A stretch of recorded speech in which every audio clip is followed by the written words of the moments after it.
Ranking Member Grassley and colleagues, we are here today for the fourth committee hearing examining the budgetary perils associated with climate change. Today we focus on the danger to the National Flood Insurance Program and private insurers, and on the impact that climate-related natural disasters will have on insurance markets. As we've heard already in earlier hearings, and we'll hear again today, climate disruptions upset insurance markets, and that in turn upsets mortgage and housing markets. As we have heard and will hear again, sea level rise and wildfire risk can upset property markets so profoundly as to cause systemic economic damage across the whole economy, similar to what we lived through in 2008. You won't have to have property in flood zones or wildfire country to feel the pain. I hear colleagues say that the true long-term budget crisis affecting our country is debt and deficits. I'm happy to have that conversation. The President's budget would reduce deficits by almost $3 trillion, while adding at least 25 years of solvency to the Medicare Trust Fund. House Republicans want to add $3 trillion to the debt by extending the Trump tax cuts for the rich. Let's have that debate, but let's not pretend that economic shocks don't affect the budget. The 2008 mortgage meltdown added $5 trillion to the national debt, primarily due to decreased revenues. COVID added another $5 trillion. In both crises, we were warned, failed to act in time to head them off, and were engulfed. Today, those trillions of added shock debt amount to 40% of our total national debt. And let's not pretend that global climate disruption won't create economic shocks. Warnings abound of what rising seas, droughts, floods, and wildfires will do to American families and businesses and to our economy. This is the point.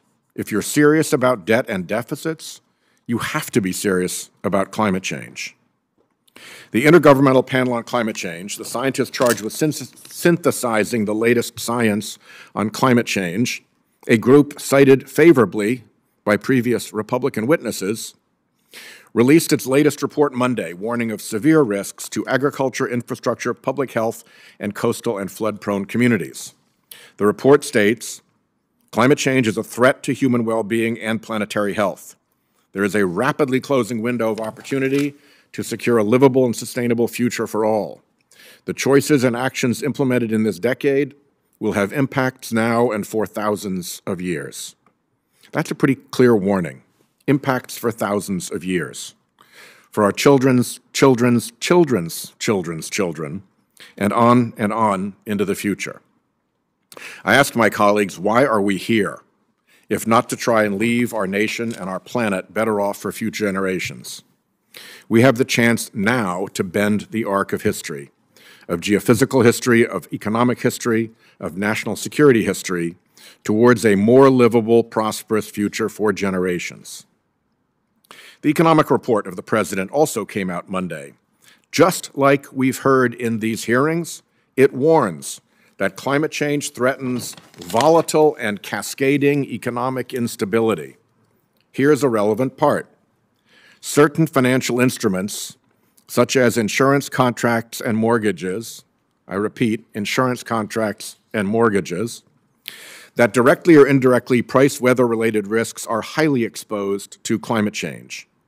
Rapid changes in asset prices or reassessments of the risks in response to a shifting climate could produce volatility and cascading instability in financial markets.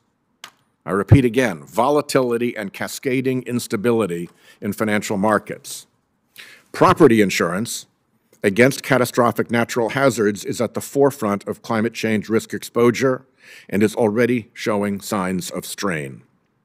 These latest reports echo statements made by the Treasury Secretary earlier this month. She declared, climate change will likely become a source of shocks to the financial system in the coming years. As climate change intensifies, natural disasters and warming temperatures can lead to declines in asset values that could cascade through the financial system. And a delayed and disorderly transition to a net zero economy can lead to shocks to the financial system as well. In response to rising insured losses, some insurers are raising rates or even pulling back from high-risk areas. This has potentially devastating consequences for homeowners and their property values. Developments like these can spill over to other parts of our interconnected financial system, end quote. I know there are powerful interests that don't want these hearings to happen, that want to change the subject, that want everyone to ignore the warnings from scientists, from economists, from financial institutions, from government. Those powerful polluter interests want us to listen instead to their noise and nonsense, the denial, the delay, the obstruction, the obfuscation that for far too long has halted a bipartisan defense against the climate threat. It's getting to be time to choose. What we do here now will not just have impacts for thousands of years, it will be remembered for thousands of years. We might do well to consider how we would like to be remembered, because that moment of choice is upon us.